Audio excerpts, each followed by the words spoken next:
Welcome to another episode of Atomic Talks. This episode is with personal trainer Anne Marie.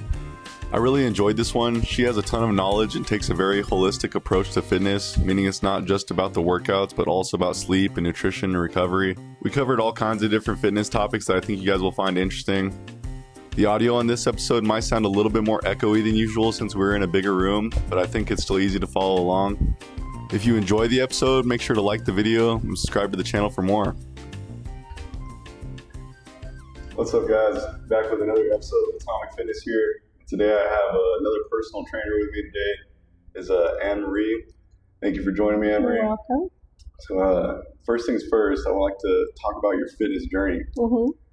What got you started with your fitness journey? How did you get into fitness? Well, always been part of my life, like as far as fitness was in everything, like from dance to chair to track, through the discus a little bit, like just playing around with everything, softball. So it's just always been a part of who I am, being active. I guess officially, I think it seems like a lot of trainers kind of started during COVID, right? And so I was doing classes at the park, the mix like with yoga, strength training, and then I had some clients. We had a pretty nice setup at our house, so most gyms were closed. I opened ours, and so I'd have clients come in early in the morning before work, or groups in the evening, or one-on-one. So just shortly after COVID, I guess more professionally as far as like that part, but as far as for me, I've just always been active. I'd say even prior to that is when I started to lift a little bit more than I ever had before, as far as like just weightlifting versus running. And so I really kind of got into it just before COVID. And yeah, so that's just a little bit of kind of like what I have came from, if you would. And yeah, so. And then how long were you competing in sports? Was that like during high school time? Or like just high school. I didn't really compete like after college. I became a young mom, so I was just focused on raising my son. He's 23 now, but it was really cool to see him go through college and play sports, play at the collegiate level. So he and I were always like, not always in the gym together per se, but like pushing each other as far as fitness. So he's a whole other level for sure than me. What sports did he play? He played baseball, basketball, and then primarily played baseball. He, signed as like a junior to New Mexico State. Unfortunately, that coach left to Washington, and then Lobos picked him up. COVID happened. He's like, I want to play. So he went to go play junior college in Texas. They're actually playing sports out there. So yeah, he just graduated this year. He broke a lot of school records with baseball, and so it's really, really cool to see, for sure. Nice. And does he doesn't compete anymore? He's finished college? Or? Yeah, I mean, I think he definitely could have kept playing semi-pro, pro. He's definitely at that level. But, I think he just realized that it was going to just take like, where like your coaches need to like help you to get to that next level, and whether you have an agent or something work for you, it just kind of was like, I don't know, I think I'm older in the game already, so, but I definitely wish he would, but everybody has their own journeys, and he's gonna move on, and whether it leads into the sports realm, we'll see. I'm excited to see what happens for him also. So with baseball, you probably end up doing a lot of in the gym weightlifting training, right? Yeah, definitely. From our experience, there were some bad coaches, like bad trainers, that didn't teach athletes to move athletically, right? Like to where, some athletes were getting injured over just overlifting. You're not doing a lot of agility training, plyometrics, and just training properly to the sport that they were in. So yeah, lots of lifting that he really grew. I would say his junior year in high school, he just became a monster, like in as far as like lifting weight. But then he also saw in college like he needed to scale it down to move well, move fast. So yeah. Okay, and as a personal trainer yourself, were you able to like pick up on those things? I guess that. Oh yeah, we definitely have conversations like, why the heck are they having you do that? You know, or why are they having you lift or recovery, things like that. So there was constant conversation, him and I, of like frustration that was happening. And so he just learned to like, he needed to speak up and say, I'm not doing that. You know, really take care of his body the right way. Of course, you know, the older you get, the smarter you are. You're not trying to like push out all kinds of weight, especially if you're trying to be in a specific sport. Especially with baseball, you got to move quick and be explosive, be agile too. So you're lifting so much that you're not being able to like move around and have mobility that could really restrict that. You know, you won't perform at the best way that your body should move in that sport. Okay.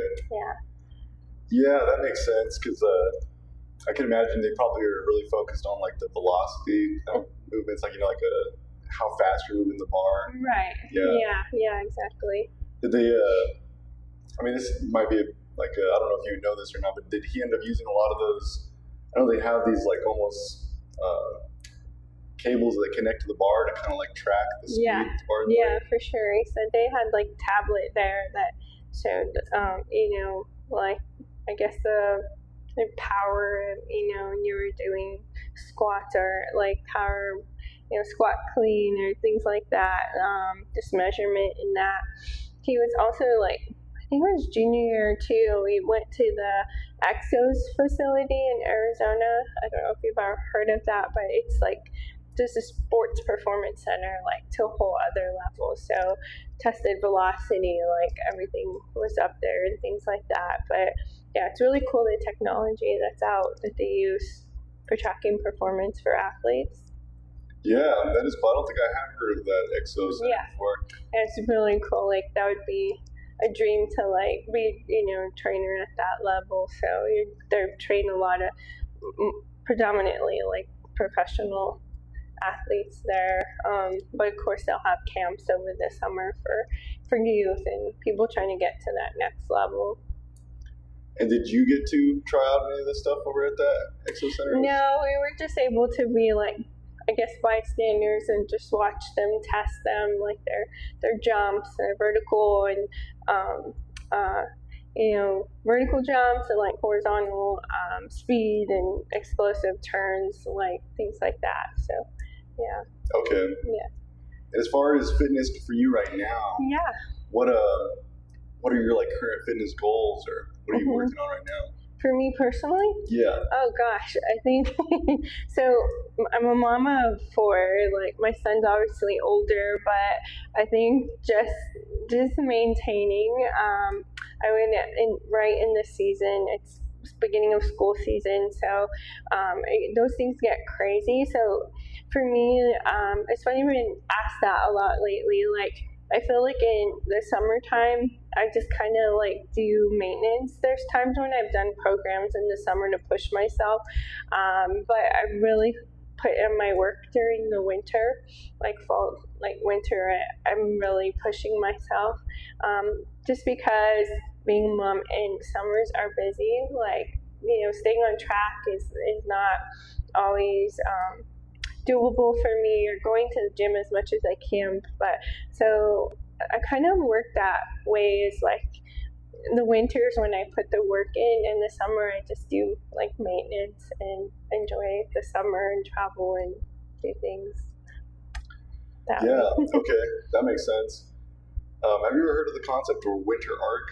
Winter arc? Yeah. No, I don't think I have. Yeah. It's like this, almost like this, I don't even know exactly what it means, but it's like along the lines of this like fitness trend where like in the winter you go on this like winter arc and you start to build all kinds of muscles. Yeah. Kind of I guess so, right? Like you're keeping yourself like animals, like they're, I guess I'm not hibernating in the winter, but I feel like that. Yeah, like I'm putting on muscle and pushing myself pretty hard.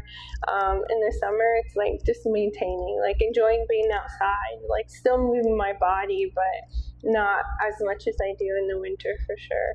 Yeah. And when you say maintaining, and I guess for you, is that like maintaining a certain level of strength? Is that maintaining physique? Yeah, I guess Or a little bit of both. A little bit of both. You know, like I think like I really try when it's nice outside. I'm like I'll do a session outside. Like I'll train outside. You can accomplish so much with like 15-pound dumbbells. Like it doesn't necessarily have to be like these heavy lifts. So yeah, just maintain physique. You know, still like, trying to eat as well as possible, and yeah, I'll still push myself here and there at the gym, like put up some weight and things like that. But yeah, just trying to maintain like what all the work that I put in the winter. So I feel like it's more like going on runs, just enjoying being outside a little bit more than I know. I really kind of sometimes hate being stuck in the gyms. I don't know if you feel that way. Like if I could build my own gym, I would have like a huge gate and like have like outdoor mix of, you know, morning sunshine, things like that. So yeah, it's too nice to be stuck inside sometimes. No, I definitely get you. That's one thing about the powerlifting thing is sometimes it feels like I can't like stop the powerlifting thing just because if I do, then the progress will go down. And it almost gets in the way of like other things I like to do, like hiking, mountains, things like that. Because you know when you're out hiking in the mountains, you can't really stick to your meal plan as well and all that. But I guess that comfortable balance is probably a good thing. Yeah. And I kind of like the way you do that with the summer being like a more relaxed, like maintenance phase for you, and then the winter being like, because you can't really be outside too much in the cold anyway. Yeah, exactly. It's like I'll put in hours, you know, and eat, like I feel, you know, I try to eat better too on the summer, on vacation, not going overboard, enjoying myself, but living life too, you know, not just being super strict all the time. And how important do you think that is for just people in general, like with your clients and stuff like that? Do you is that something you kind of try to communicate to them and try to make it a little bit more of a lifestyle, like integrating it into everything? Yeah, I think, you know, it depends on the client's goals. Like, how soon are you trying to reach these goals? Are you trying to be, are you super committed to these goals? And so if they have a really set goal and they're trying to reach specific weight or physique, then yes, you gotta lock in for sure, you know. But I also communicate, like, you gotta enjoy life too. But if that is the case on someone that, like, I don't know, they're struggling with overeating, they're struggling maintaining diet, they're struggling getting those workouts in, and then it's like, yeah, then you gotta adhere to the program a little bit more strictly, as if you were already doing that and we already hit those goals. You know, losing percent of body fat and muscle mass is good, then yeah, you know, enjoy it. But it depends. Like, okay, you're trying to, we have this goal in mind. It just depends on the individual and what they're trying to achieve. Yeah, that definitely makes sense. And do you have a specific group of people that you like to train better, like the specific goals or anything like that? You know, I love helping people. I really love helping women, moms. Not really like I favor this group or the other. It's really fun to work with athletes too, like that can push up some weight and move quick, move well, and you can do these different things with them. I really enjoy that, especially younger. Teaching them the right way to lift is huge. Like, you know, you see so many young kids get injured trying to push out weight and their body's not capable of, or they don't learn that proper form. So like embedding that in younger people, and of course like your average clients, like they were taught to lift a certain way, and it's not always the correct way. But yeah, I guess I don't really have a specific like age range. But I feel like I've been facilitating training to predominantly busy moms, like, women who have schedules and just kind of maybe lost themselves in just being a mom or busy wife or whatever. So I feel like I get to help that group of people a little bit more than like younger, so which is fine. Yeah. No, I like that. And would you say there's would you say you gravitate towards that clientele base because you can relate to that in a way? Yeah, I definitely think so. I think there's so much pressure, being a mom, being a wife, like being busy, running your kids everywhere. I think that's why you kind of tend to see maybe clients like possibly drop off in the summer. I'll experience that because they're so busy, like they're just with their kids and whatnot. But yeah, I definitely can relate to being that busy mom, or just helping women in general, like overcome, like, I know, I feel like this is an internal battle sometimes, like with being busy and not being able to reach goals, thinking they can't reach the goals, and just kind of helping them change their mindset is what I really love, like helping someone, really, I don't know, there's, for me, like training people, it's not just like you coming in and that's it. We do our routine and go. Like, I want to know like how you're eating, how you're sleeping, what's going on in your life. Because if you're coming in and you're sleeping like crap, we're not going to be performing to our best, right? If you're eating like crap, and just what's going on in your life. Like, that's where you can release stuff. It's, for me, is like therapy is at the gym. But I also like get to know my clients because I can tell like when someone comes in, like something's wrong. And so I really try to help them, win the battle in the gym so that way they can win the battle out of the gym, if that makes sense.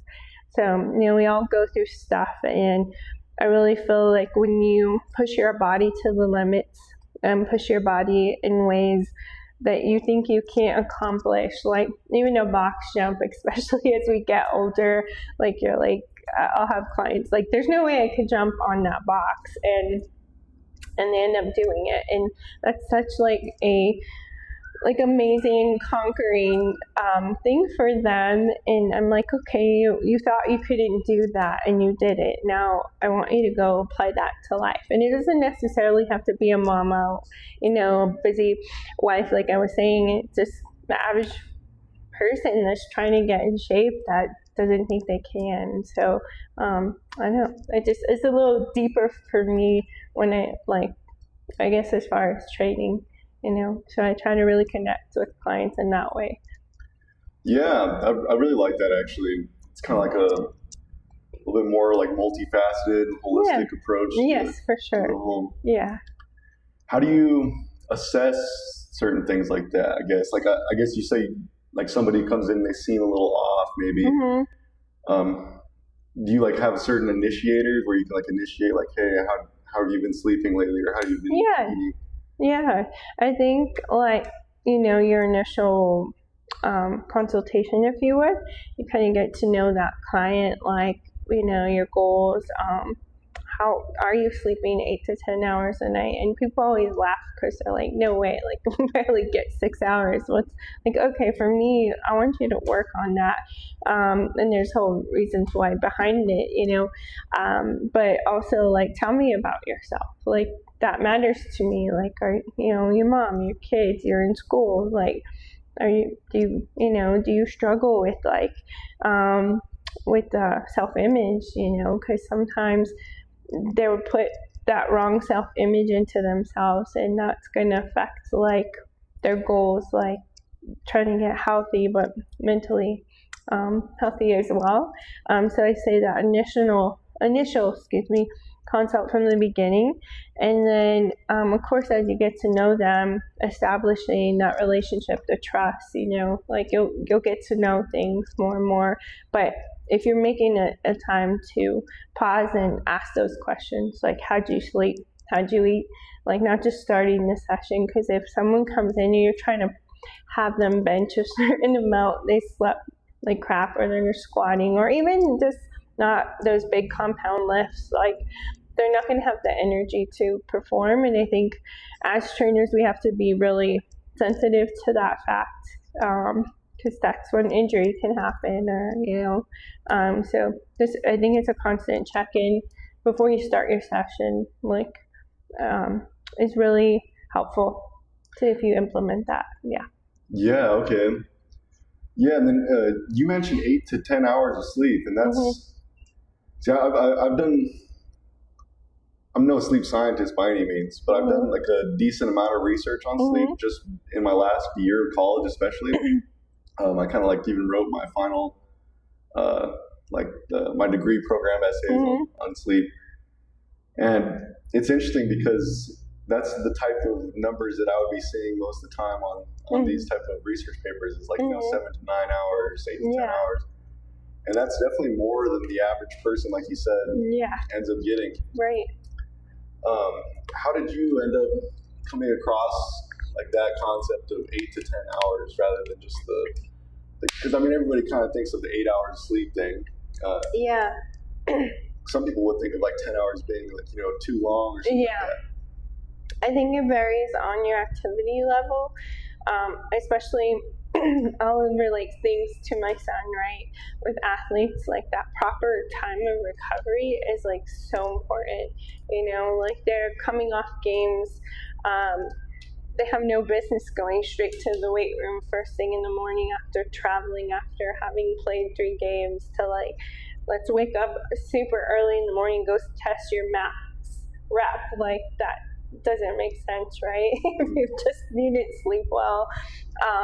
But there's studies showing like if you go through the sleep cycle, which I'm sure you're familiar, like when your body starts to recover, like REM sleep and all of that, and like your first like 4 hours, like you start producing specific hormones, like 6 to 8 is when you produce like your human growth factor, growth hormone, and so if we don't reach those different hormone level productions in our sleep, like it's gonna affect our metabolism, it's gonna affect our recovery. So when you say like the 8 to 10 hours, it's just it's factual, right? Like it's not like we're just making up like, hey, Mr. Whoever, like I really want you to get this amount of sleep, or it's really good for you. It's just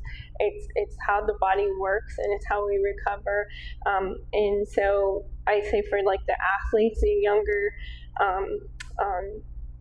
youth, like they need to sleep more. And now with technology and phones, like even for us, and we get guilty of scrolling and not creating a good sleep regimen. And I feel like we really need to detox as just humans from technology, and just like going like for walks before like the sun goes down if you can, or just letting our body get into that rest cycle, and you'll see a huge difference in your performance. Like just sleep alone will help you lose weight if you stick to that amount of hours of sleep. Yeah, I really like that, because like there's that concept of the calories in, calories out, and I feel like that holds true for the most part, in the sense that you'll lose weight as long as you're in a calorie deficit, gain weight. But whenever you're in a calorie deficit, it's not just fat that you're going to lose necessarily. You can definitely lose some muscle mass as well. For sure. And that is one interesting thing about the sleep, is once you're getting enough sleep, you're going to most likely lose a little bit more fat, a little bit less muscle mass. And if you're not getting enough sleep, then you're going to end up losing a little bit more muscle mass and a little less fat. For the clients that say things like I'm just too busy to sleep enough, or I'll the classic "I'll sleep when I'm dead" thing. Yeah. Do you ever come across that in your clientele, or is it not so much a? Yeah, like I've had people say, okay, I want you to sleep 8 hours. I want this. Let's just start there, 8, okay? And they're like, it's not like, what world do you live in? And I'm like, once you start asking questions, like, tell me what you do before you go to sleep. Most of the time, they're like, I'm watching TV, I'm scrolling on my phone. Like, huge percent is scrolling so they fall asleep on their phone. Well, study wise, like blue light, having light, like it keeps your brain awake. It doesn't get into that like rest state, right? So establishing a sleep regimen is huge. And if guaranteed, if you ask them like, what are you doing, like if it's a college student, like I'm studying, okay, fine, but like how can you go to bed earlier? And if you walk it out with them, they're doing something to where they're staying up like way too late. I don't know if you feel like that as well. So, but Definitely. Yeah, I think we just make excuses for it sometimes. Yeah, so when you dive deeper, ask those questions. What does your sleep routine look like? I feel like there's usually a solution in there, like on how to get them to bed earlier. Yeah.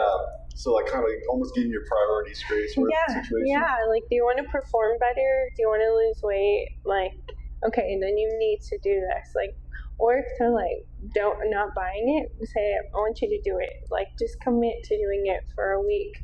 How'd you feel? Like, how was your recovery? Like, I mean, even your lifts are stronger when you sleep better because you are restoring that energy in your body that you need to get those weights. So this injury factor is huge. So.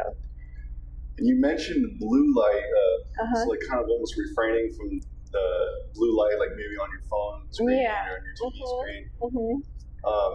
What other tips do you have for people that are kind of trying to get some better sleep, trying to increase it to that 8 to 10 hours? I think just like I said, establishing that sleep routine, like,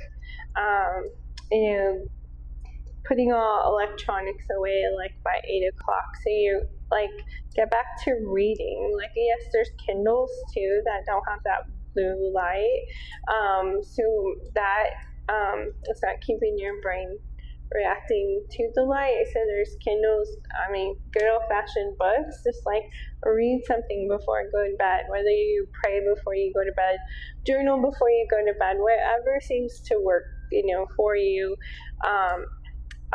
To just establish stretching before bed, like static stretching. If you had a hard workout, that's a good time to spend time, like during that half hour before you go to bed.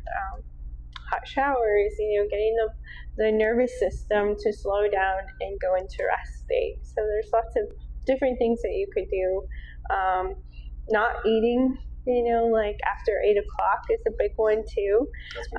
Yeah. So like people are up like, I had a bowl of cereal before bed, or I woke up and I had snacks. That's going to be killer to your metabolism because your body's having to stay awake to digest, and you're not going to get into that deep sleep, recovery sleep if you're snacking. Like, to stop eating at 8 o'clock. It'll help lower insulin, get your metabolism back on board. So if you can it takes work, and I think our society has made us to like stay up, work harder, put in the work, grind more, hustle everybody, stay up till 1, sleep 4 hours. Well, we're not robots. Like, our bodies need rest. So we really have to get back to the basics. It's as cliche as that sounds, but yeah. And where do you fall like on your thoughts on caffeine? Caffeine, like as far as evening, or like in general? Just in general. I guess, do you use it yourself? I do. I have like a cup in the morning, maybe like 2 shots of espresso, and that's it. Like sometimes, like I'll have a later caffeine drink, or before I work out. But I definitely try not to have it like past a certain time, like I don't know, 3 3 o'clock or something. It's, definitely going to affect your nervous system. So, yeah. Nice. So 3 o'clock. That's like an earlier cutoff time than I hear a lot of people say. Yeah.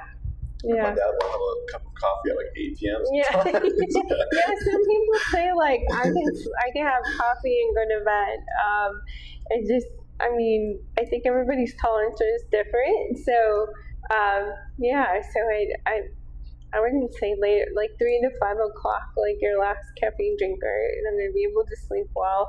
I would be curious to see like more studies, because you would see like our grandparents or whatever, like have coffee and then go to bed. I don't know, my body, I think the coffee's a lot stronger or something. Maybe it's the Folgers, the old not strong coffee beans like we have. I don't know. Yeah, and there's also that concept of like sleep quality. Yes. And like I said, I'm not like a sleep scientist. I'm trying to get medical advice here. Sure. Yes. But it did seem like from the research that I did that having caffeine too late in the day, you can still induce sleep. Like you can still go to sleep, but the sleep quality will be lowered drastically. Yeah. And like you were saying, like the 3 p.m. seems like a good cutoff, because the half-life of caffeine, like its effects, it's a pretty long period of time. Right. Like it can be, like there's some people that are even saying 12 to 13 hours before bed, stop caffeine consumption and things like that. Yeah.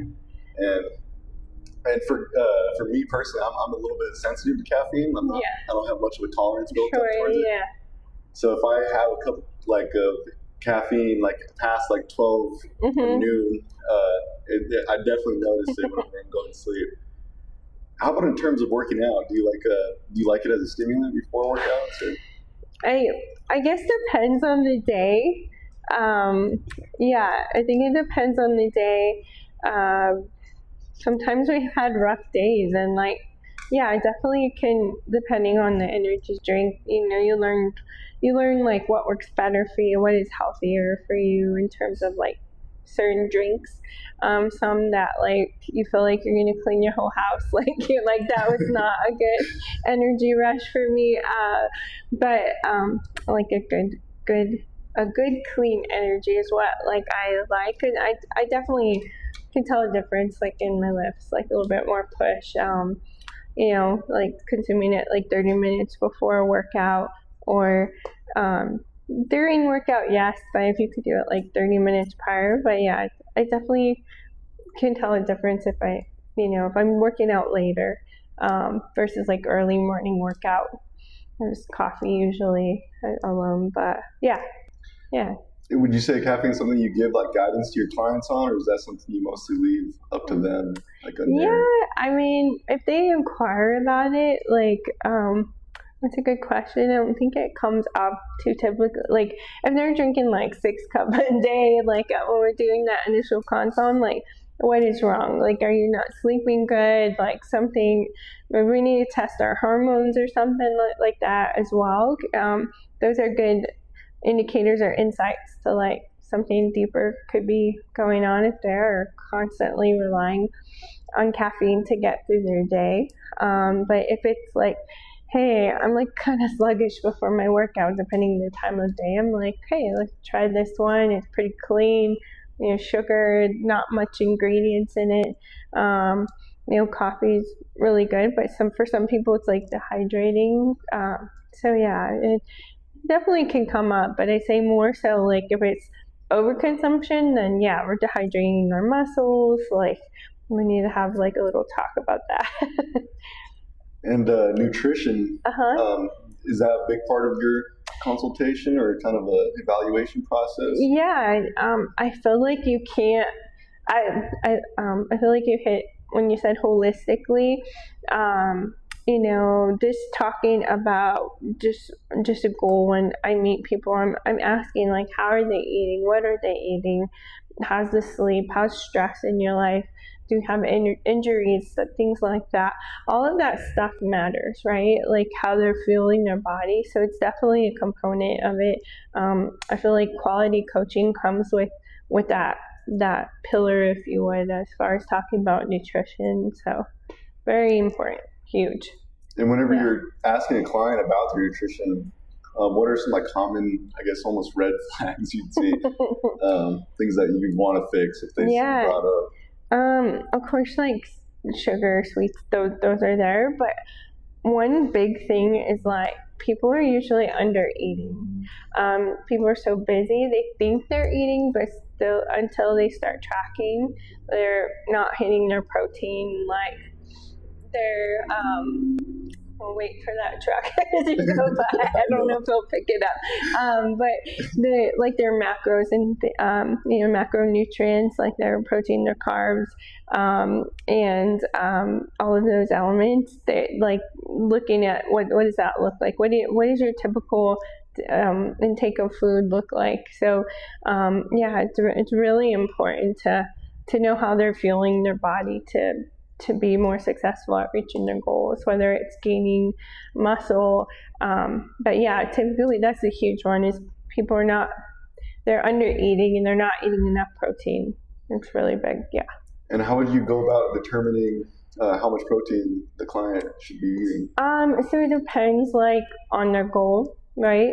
I feel like I really try to make nutrition simple. You could get very like, I'm going to use lack of better words, but just give too much information. So it's like information overload for clients. And I just try to make it simple. Like, what is your target weight? I want you to try to eat that in grams of protein. Obviously, if you're trying to gain muscle, we're gonna increase that amount or macro. And so, especially on your days that you're training, you should try to increase that also. So, yeah. Nice. Mm-hmm. Okay. And do you also like a certain amount of carbs to intake, or is it just the protein that's the primary macronutrient you want to try? Yeah, I say protein, your carbs, and my brain forgetting another one. Protein, carbs, and fats. Thank you. It was not in my brain at all. So your fats, because your fats help. Your healthy fats, mind you, regulate your hormones, and your protein obviously building muscle, because if you don't have enough muscle in your body, it's going to not go for the fat, it's going to go for the muscle, especially if like people are doing too much cardio, things like that. But carbs matter as well. They're fuel for your workouts. They're your energy, main source of energy. So again, what is their goal? If they're trying to lose weight, then you're going to program macros for that. Like on the ratio, that's going to look different. If they're trying to gain, that's going to be different. Maintain weight too. So those macros, percentage per protein, carbs, and fats are going to vary depending on the client's goals. And how do you like to modulate the macros for somebody that's trying to lose weight versus somebody that's trying to gain weight? Yeah, so for losing weight, it's usually like a 40, like protein and carbs I try to keep them equal. So you're like at 40 and 40 is 80%, and then like the 20%, or if there's adjustment on the fats, we don't really want fats to be under 20% or 25%, because it does help play a big part of regulating your hormones. So if you try to stick fats under like 25% and then adjust the protein and carbs equivalent, right, in that matter. And as far as like when you're trying to gain or build, obviously, you know, your muscle, you want that to be up there, your carbs, and like you want, if you're leaning out, right, that you always want that fat percentage to be lower. So it just depends, again, like how much muscle you're trying to build. And then I think that when you're looking at that point, it's like, how are you training? Like, are you doing too much cardio? Like, so you got to look at that too. Okay. Yeah. Yeah. So like basically whenever you're gaining weight, you kind of increase fat a little bit, or did I get that wrong? Yeah. You can increase the fat just slightly, right? I think it just depends. it depends on the individual. How much do they weigh, right? What's their basal metabolic rate? So there's all those factors, and it depends on each individual. Yeah. And you mentioned healthy fats earlier. Mm-hmm. What is like your thoughts on healthy fats? What do you consider? Yeah, so like almonds, your avocados, like olive oil versus like canola oils, those things. But they're still fat, so you have to be careful with them because you're like, oh, these are almonds. I can eat like two. You're just eating them, not even paying attention how much you're consuming, and you're way past your percentage in fats because you're like, it's healthy. I can eat as much of it as I want, but no. So but like your nuts, like your nuts, and I always like going to avocados as well. I'm sure there's some in there, but can't think of it in the moment. And now, like this is kind of switching gears a little bit, but sure. You like to take this like holistic approach to training that I like a lot, and you also seem to think of it, like you mentioned, a little bit more deeply than just just fitness alone. Like almost like this concept of I'm gonna train myself, my mind to think that if I can do this in the gym, I can do this outside of life. Was that did that kind of is that one of the reasons you got into personal training to begin with? Was it always like that, or is that something that's developed? Not necessarily, but I think we all have our gifts and talents, and say if you say God that put that in me to like help people in that way, where like if I see you, I'm like, something's wrong, like what's up, like what's going on. But I really try to embed that in, I guess you can say, like how I practice and how I am in the fitness realm with my clients. That matters to me if they're doing okay, if they're mentally doing okay, right? That really matters to me. If not, like, hey, I had this plan for us today, but it seems like you're dealing with a lot. Like, we're going to go walk instead. We're going to talk this out. And so I think that hitting that pause button really matters, and try to push somebody through something. And just being sensitive to that. You learn how to read people. But I say initially, that's just, I feel like that's who I am. I also was blessed to work with like holistic doctors, so where we looked at all of those things. We looked at blood work, hormones, and I got to sit under them looking at those labs. So now I really try to push like making sure, especially as we age, I don't know how old you are, but like hormones start decreasing as we get older. That plays a factor in your performance. I think everyone should be testing their hormones, even younger people. They think they're good, but like testosterone could be low, estrogen could be low. That all those things can really affect you. And so I think it comes with reps put in, working with different people, the places and opportunities, like the clinic I used to work at, I got to learn a lot of that. So I really try to put that into practice, surround myself with people who practice that way, train that way, help clients that way, and then also have like the contacts in relationships with providers to where they're doing these testings. I can refer my clients to them. So I think it's really important. I just try to, ever since then, trying to implement that with my clients, and just constantly learning, like you said, with sleep. And it's important that we're not just being focused out on the outside, that we're not focusing on the inside for our clients. And you just mentioned the blessing of getting to work with these doctors that like in almost a clinical setting. How did you get that opportunity? So it was shortly after COVID. I'm prior to that, like worked in the hospitals just outside of high school. So I was always inquisitive, like sitting with radiologists, asking what was going on, like special like studies and things like that. Anyhow, was hired just shortly after COVID to be a health coach for a clinic. It was based out of Salt Lake City, Utah. There's amazing, like they use Eastern Western medicine to practice, so you have to have lab work of Western medicine, but we implemented through like Eastern medicine of using acupuncture and Oriental medicine, and so like kind of using both worlds to help people. So I worked there for a little over a year, got lots of training in, and like I said, just sitting down with doctors, asking questions, asking what this marker meant, when people thyroids are off, or just different metabolic things that are happening, just being very inquisitive and learning and going through just different trainings as much as possible. So yeah.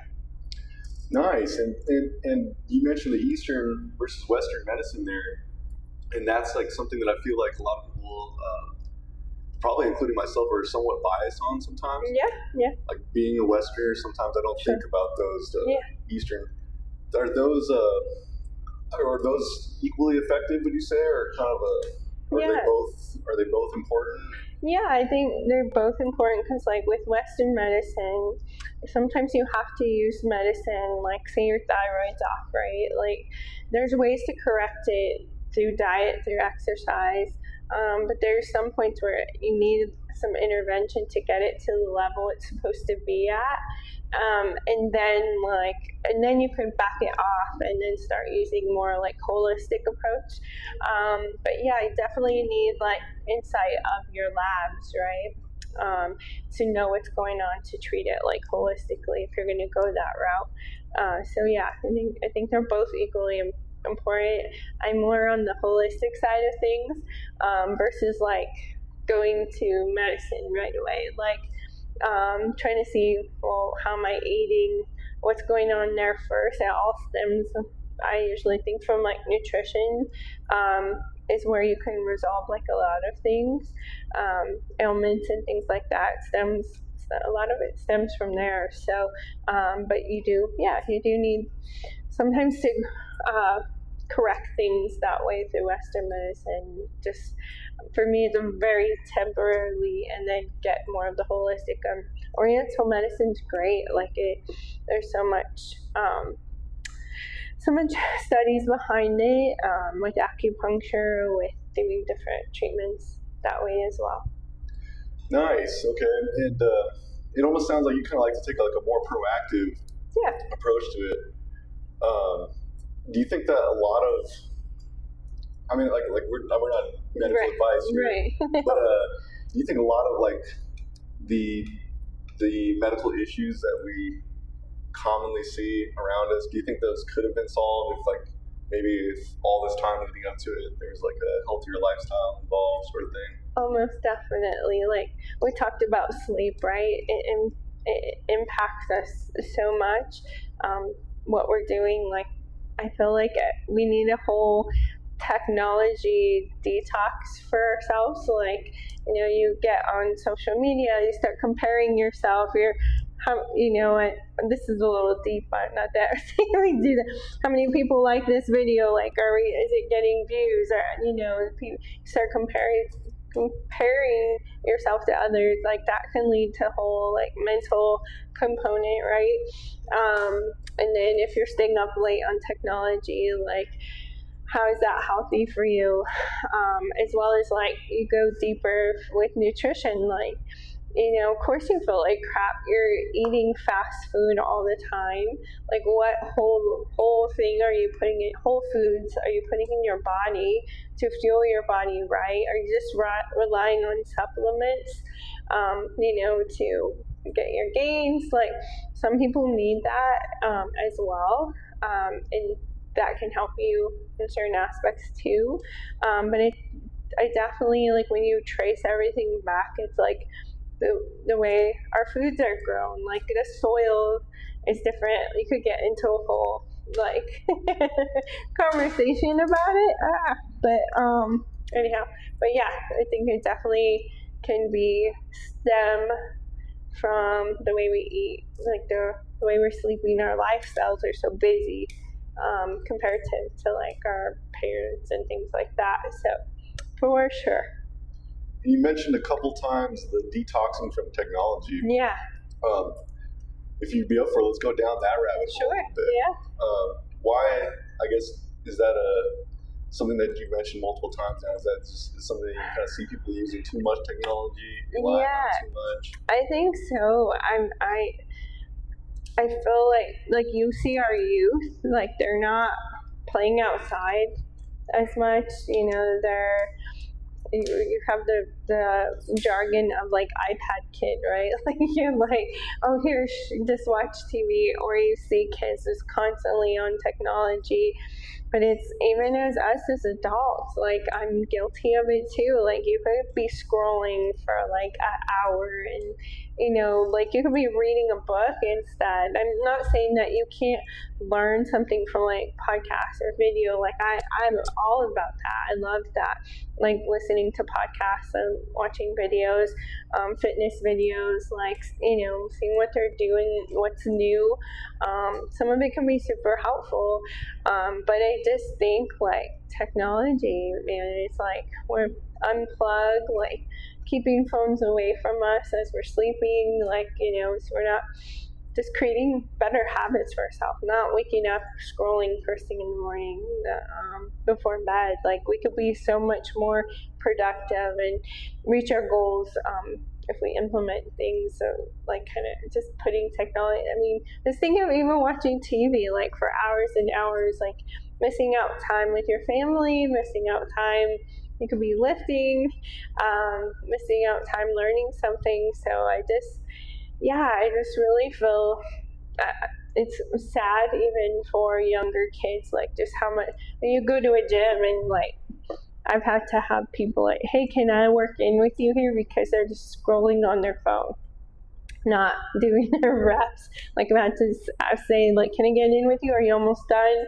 because they're just sitting on their phone. So it's pretty crazy how much of a habit we've made to have our phone constantly in our hand, constantly checking it. There's research of like how much times we touch our phone per day. It's pretty crazy. Yeah. Yeah, that's something that I've been working on or trying to work on lately is just the short form content. You know? Sometimes I'll get caught in like the loop of just watching this YouTube short after YouTube short after YouTube short. Right. I think some people call it doom scrolling. Sure, yeah. And and it's like you mentioned, there's a lot of really cool educational things on YouTube, like podcasts and long form videos. But usually it's not as quick of a dopamine rush as you get from these like little short videos. That's true. Yeah. And on Instagram, I've been like, people have been telling me you make an Instagram, you know, like get up on Instagram. I made one, and I've almost been reluctant to post on it just because every single time I open up the Instagram app, it's just like short form content. Okay. And I'm almost kind of worried that, you know, if I do start getting into Instagram, will I have just yet another dopamine addiction? Sure, it is. I'm guilty, like I said, like you start watching one funny video and it's like 5, 6, I'm like, okay. Yeah. Although, you know, laughter is healing and stuff like that. I just like, I'm like, oh my gosh, I've been looking at this for how long now? Yeah. But in terms of stuff that's actually that you consider good to watch, what kind of things do you like to watch? Like I guess I'm the Instagram person. Like I love Squat University. Cool. I've learned so much from him. It's very helpful. So like videos like that. Mind Pump, I don't know if you podcast, they'll have shorts as well. They're great for trainers. They're great just for, you know, people wanting to learn about training. I feel like they were more beneficial than like the actual course of training, you know, to get your cert. Like I felt like I learned so much just driving, like got into the habit of driving to Albuquerque, putting the podcast on, listening, learning that way. So those are like really up there, just because then you get across some videos where it's just, yeah, it's fitness related, but I'm like, I don't know, you have to weigh things, you know. But yeah, those are probably, I guess, my top few. Cool. Mind Pump. I haven't heard of that one. Yeah, you really like it. Yeah, for sure. They good stuff, good content. You also mentioned like reading at night as a alternative to social media as well. Yeah. Have you read any good books lately that you'd? Let's see. It's like practicing what you're preaching, right? Like, let's see, which one there? Why can I think of it? Gosh, you know, what is the one currently I've been reading? I'm sorry. There's like your next five moves. I think I'm saying it wrong. Your next 5 moves. So it's talking about business. I think he was like in the fitness realm too, but thinking 5 moves ahead. So that it's a good book. There's also another one like for women. It's like called Hormone Havoc. So just, and it's related to men too, but just like the effects of your hormones and how it affects our performance, and how you just need to test and avoid a lot of health issues by checking your hormones. So those kind of have been on my top 2 right now is those. Yeah. Okay. Yeah. So I've never gotten any blood tests for hormones before. Part of my mind recognizes that's something that I've been slacking on and probably should do. What type of hormones do you think are most important to test for, or is it just kind of like or is there just like a whole more? I'm trying to think of the word here, but just like a bundle thing where you can like test for multiple different. Yeah, I get what you're saying. So like in Western medicine, if you go and ask a doctor to check your hormones, usually they'll just run like your labs, like draw your blood and look for like 12 basic markers, usually max. Whereas if you go to like a holistic place or like a naturopath or a nurse practitioner, functional medicine is what I'm trying to say. A functional medicine doctor is going to order labs like over 60 markers, so that's huge, right? 12 to 60. So looking at all your different levels of your thyroid, your estrogen, like your free estrogen, your free testosterone, all of those things. So versus just like you have a small glimpse, it's not going to give you, because you've had people go and test their blood and like they're like you're fine, but when they really truly go test everything, it's a lot different story. So so those, having more insight is going to help you a lot more, of course, and working with the correct providers. Like, peptides are really popular right now. Like a lot of people are using Ozempic and these fast weight loss mechanisms, which some people need to like kickstart, and we have these peptides naturally in our body, so it's not like it's a foreign thing. But yeah, it's good to know as a trainer, like if your clients are using these, because training, really you need to really focus on making sure they're increasing protein, not doing too much cardio, really building muscle mass could really affect them. They would say like the Ozempic face, wow, like they lose so much muscle, and yeah, they're dropping weight, but at what cost? It's like, yeah, you're losing weight, but your muscle is really by the wayside and skinny. So I think it's important as trainers that we have these doctors to like work with, or that you could recommend, and obviously going through it yourself so you know what to experience as far as not necessarily the weight loss part of things or peptides, or but more so like your blood work. So I know you're more valuable to your client, right? In that Hormone Havoc book, you mentioned that it's more for females.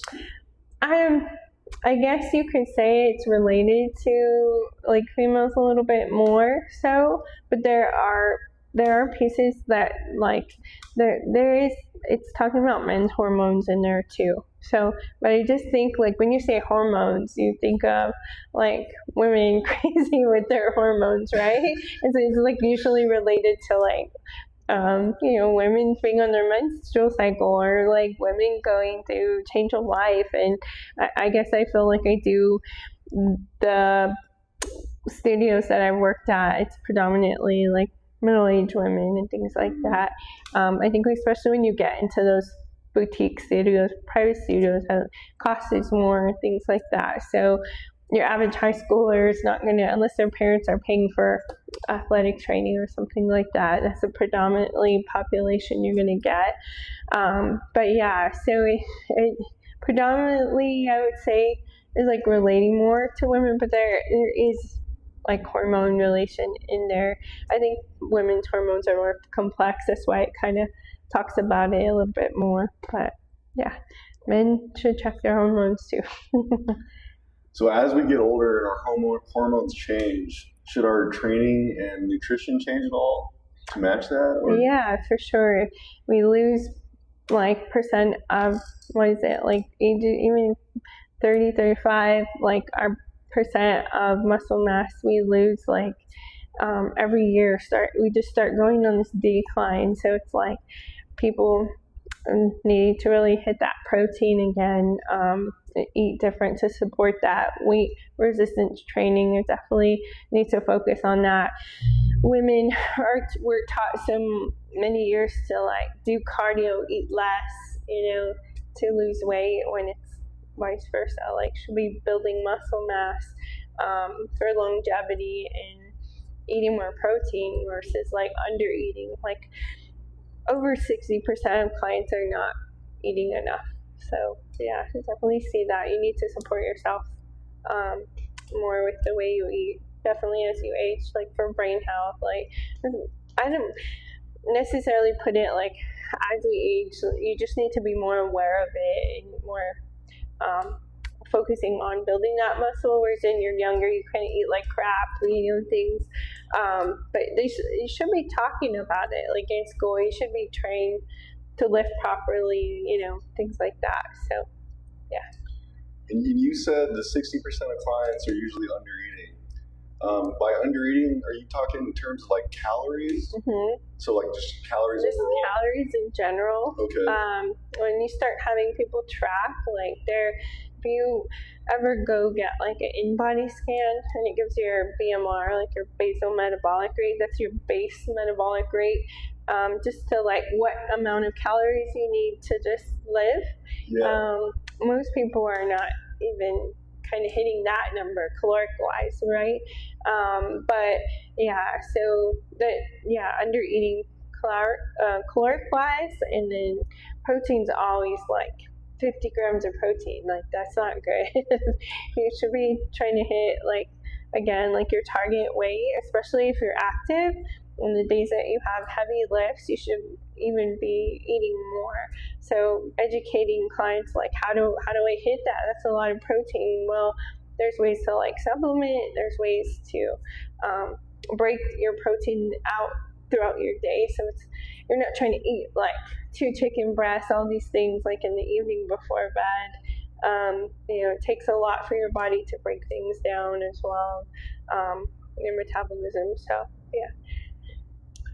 And in terms of hormones, it's funny because whenever you bring up hormones to anybody like in the gym, one thing that probably often comes to mind is exogenous hormones, like in the form of like performance enhancing drugs. Oh, okay, yeah. Where would you stand on, I guess, the use of like things like testosterone replacement therapy and things like that? Is that something you have any opinions or thoughts about? Just on what I've learned, like especially,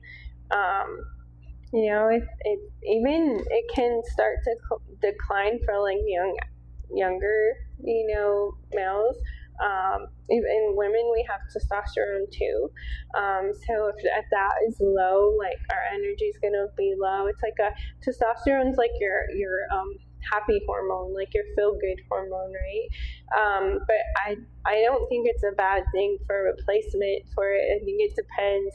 Are you working with a good doctor who's testing your levels specifically for you, or are you just thinking like I need to take X amount, it's going to benefit me for muscle growth or things or performance or things like that.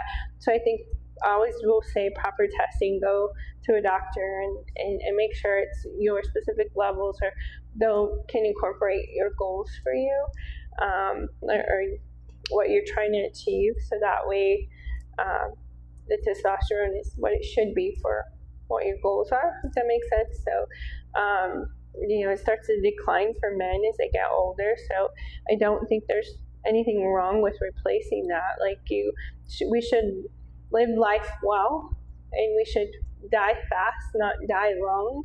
So being at your optimal health level is what you should go for. So I don't think that's a bad thing.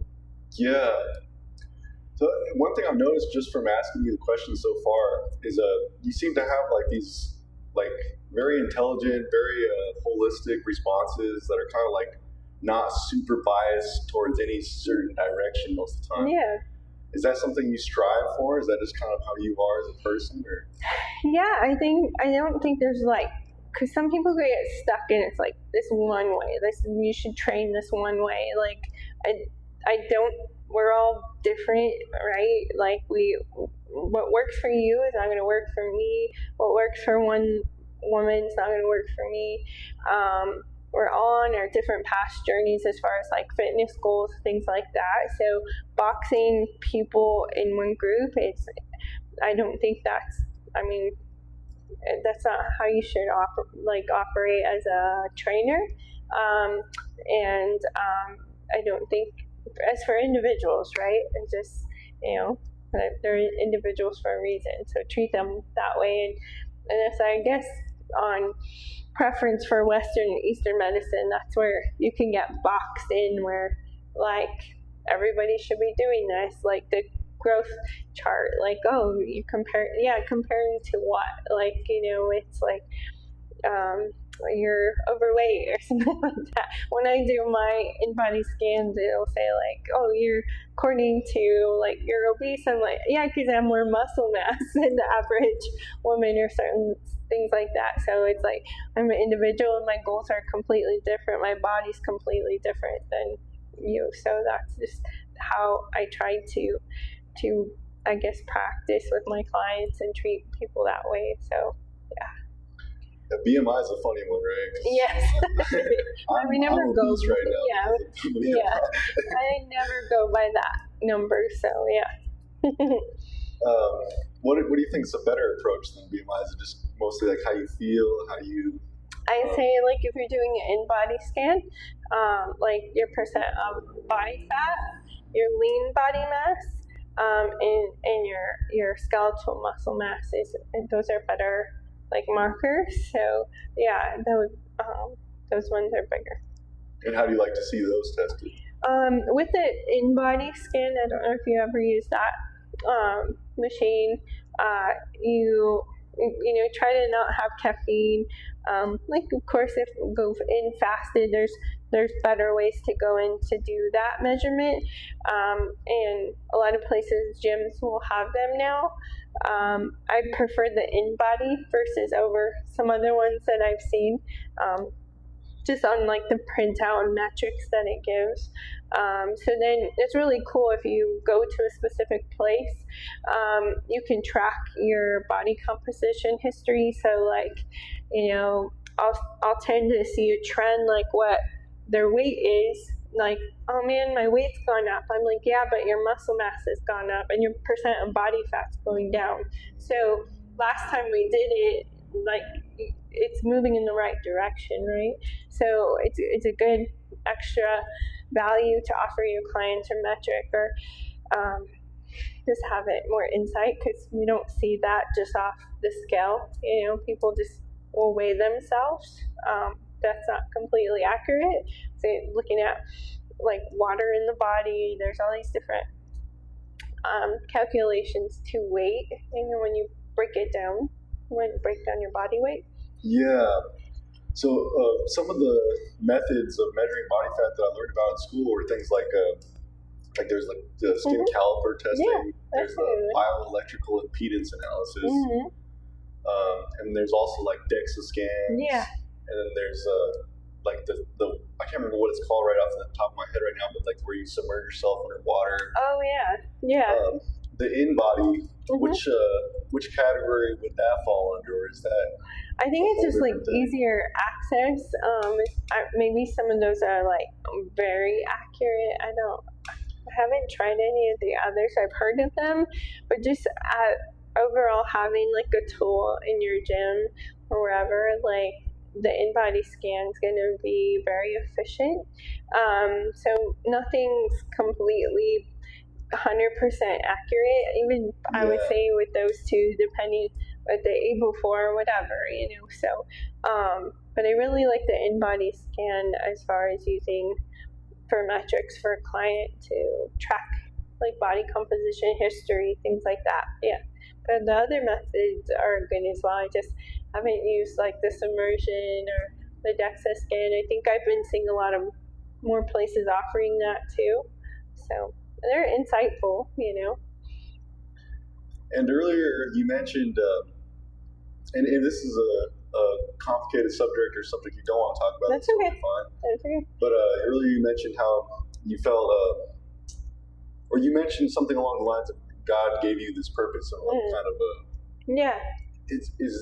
Do you believe in God or? Yes, most definitely. Like, as long as I can remember being a young girl, like faith it's a huge component to my life, and I value my relationship with God, and I try to exude God's light to others and love on others the way God wants me to. I definitely rely on Him to hey, try to show me God what's going on with this person to help them and love on them the way they need that love. So by no means perfect, but it's a huge part of my life. And is there any particular religions that you associate with or anything like that, or consider yourself all in that category? Just non-denominational. I was raised Catholic, and then middle school started going to more, I guess, Christian churches, non-denominational churches. So definitely, I guess if you would put me in, it's non-denominational, and I think it's even for Catholics, it's your relationship with God. That's your personal relationship. If you're Catholic, that's how you practice. And maybe some things are, I guess you could debate or whatever. But to me, it comes down to your relationship with God. And are you living His word? And are you obeying Him to His word and what He asks of us? And so. And do you find yourself? It almost sounded as if you find yourself asking God, how can I help this client the best way possible, sort of thing. Yeah. Is that something you find yourself doing often, where you'll be kind of almost praying for a client?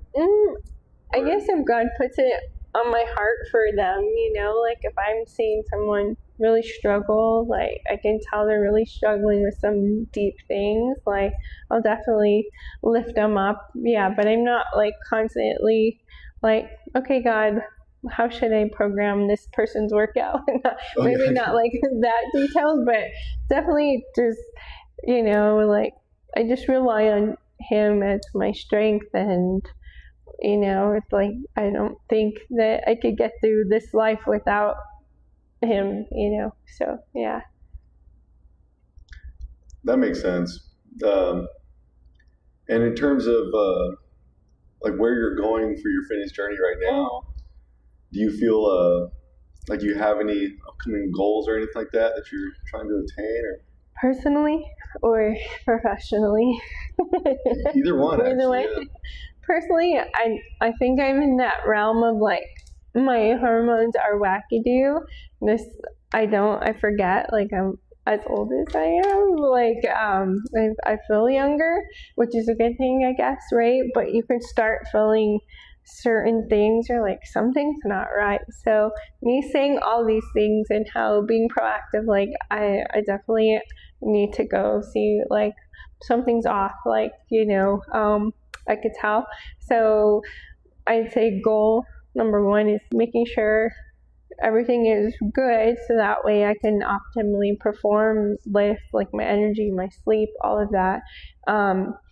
And yeah, I think for me it's just functional at this point. Like I do like lifting heavy.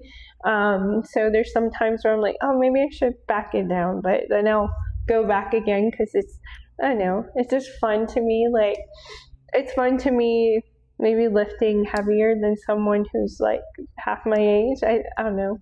I think that's cool when they could outlift like a 20-year-old or like, No, that like is another cool, yeah. guy. Like, so it's, I feel like I'm competitive in that aspect. Like, I can feel younger, like push more. But yeah, I think for me it's just like just maintaining health, like what does that look? Sometimes it looks like doing yoga for a while. Like sometimes it going on hikes. Sometimes it's, yeah, lifting heavy in the gym. Then sometimes it's like backing off. So I feel like, I guess to define my answer personally, it's just more functional and push the grain a little bit further when I can. But I also just try to be sensitive to what I'm going through. Like if my energy like is not up there, I need to back off. Yeah, professionally, just I think just really trying to incorporate like where am I supposed to be in this realm of fitness? Like I'd love to have my own studio and have it be functional. Like really trying to see how I could. I feel like in Los Lunas too, we don't have a lot of healthy options, like as far as food. I mean, we have farmers market, which I really appreciate, but like, we are busy people, but like healthy food options is, I feel, unless you know a hidden spot somewhere down here, please let me know. But like, I don't think we have that down here.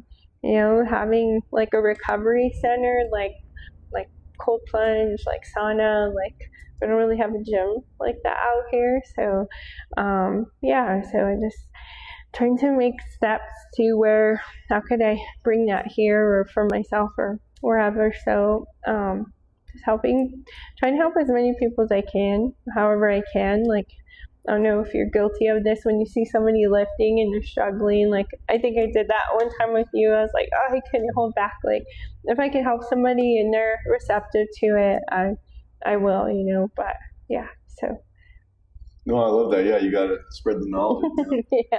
So, like, ideally, 5 years from now, would a ultimate goal for you be like having some sort of like a center like that, or maybe like having some sort of facility where they do have things like cold plunges and things? Yeah, I think for sure, and just practicing that and working with practitioners to where they can give insight for clients with hormone, just working very closely with them, where having performance be part of it too, having a trainer there if they want to, whether it was with me or with them. Like, I'll even say my son, if like he wants to work in that realm to where he can help athletes perform the right way and the optimal level, like that would be really cool. But yeah, I definitely would love to have like my own place and run it like the way you want to run it. Like your vision, your goals. Just helping people. Just really sad, like seeing decline of health for people. Older, like young to old, like older people as well. Like having a space for them where they feel comfortable to come train. Helping them just maintain healthy lifestyle for as long as they can. So in youth, just teaching them like the foundational things. So yeah, I don't know all like exact details, but something in that realm would be really cool to start out here. Yeah. Nice. Are there any like big like misconceptions you see from people about fitness in general that anything like that you'd like to talk about? Misconceptions. Yeah, I think the biggest one is thinking like women. I think especially for women, like thinking they have to like under eat, like I talked about, like not eating, like, oh, I'm on this juice cleanse, or I'm only, you know, like the, I guess, like carb, like the keto or the carbs or no carbs or things like that. Or it's like it's facts. We need our, that's why they're called macros. Macronutrients is what our body needs. So like, why are we trying to get rid of them, thinking we're going to get optimal results? So there's that. Just, I say the biggest one is under eating, and then just doing cardio every single day, like thinking, like you need to. I think calorie in, calorie out is not like 100% true. Like it depends on like your goals. Like you have more muscle mass. You need to try to maintain that. You have to reach that in a different manner than like somebody else who's trying to lean out or just overall lose weight. Yeah, just there's a lot of misconceptions that can float around for sure. But I think the under eating is huge, and doing too much cardio is a big one too. Yeah, I think that's just, I guess, comes to my top of my head at this moment. In terms of under eating, can somebody be overweight and still be under eating? Is that overweight and under eating? Yeah, for sure. Okay. It's like you slow down their metabolism by under eating. They think they're doing themselves good, but they're not.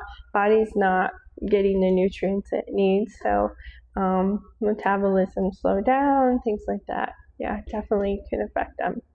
So you kind of be more along the lines of maybe like let's increase activity, maybe even increase food a little bit, and then we'll see where things go from there. Yeah, and the right foods, whole foods, right? Try to retrain from eating like processed foods are a big one that causes that overweight, overconsumption. So this holistic whole food eating. Yeah. I won't take up too much more of your time here, but there's one question I like to ask people as kind of a little outro is do you have any gym pet peeves? Gym pet peeves, yeah. Okay, this is what came to my head, so I'm going to go with it. The whole, like, get in the mirror, pop out your booty, like you have to end your session with, like, go to the mirror, pop out your booty, take a picture, like, or the constant, like, I guess I'm referring to women, right, more, because I don't think you go to the mirror and pop out your booty at the end of your session. I'm hitting my microphone. So, like, I guess I'm referring to women. So, yeah, that, I don't know why that irks me. Like, okay, or if someone, I guess I've seen young men do this too, but, like, they'll do, like, a chest lift or chest exercise, and then they'll, like, pick up their shirt and, like, check their abs, like, if they just grew, like, 5 inches bigger, or, like, checking, like, it's still the same, like, get to work, or, yeah, checking the butt after, like, 10 hip thrusts, like, thinking, like, they got this J-Lo booty right after. I'm like, it's like, your butt's still there, your abs are still there, like, get to work. So I can see if you're looking at the mirror and, checking form, like, seeing your muscles. Like, I love seeing, like, having that pump that kind of pushes you more, right? You get more reps and things like that, like muscle fibers popping out. Like, yeah, I'll look at that, but, like, stop checking to see if your butt grew after the hip thrust, or lifting up your shirt. Anyhow, that's mine. I've been guilty of finishing a workout and going and taking the shirt off. It's cool. I'm like, come on. I think it's just certain, like, right after the pump, it's like, did it grow bigger? It's like, come on. So, but yeah. Well, thank you so much for your time, Emery. I You're really welcome. appreciate it. Yeah. And thank you guys for tuning into this episode of Atomic Talks. Do you have any social media outlets that you'd like to Sure. plug? Yeah, I guess I haven't really been really active like I have lately before. I've been busy with clients and things like that, but it's just my whole name on Instagram, Anne Marie Leiba. But yeah, you can find us or find me on there. Cool. So Yeah. if you guys are interested in getting some personal training with Anne Marie here, I'll put her Instagram in the description below. Thank you guys for joining us, and we'll see you guys on the next one.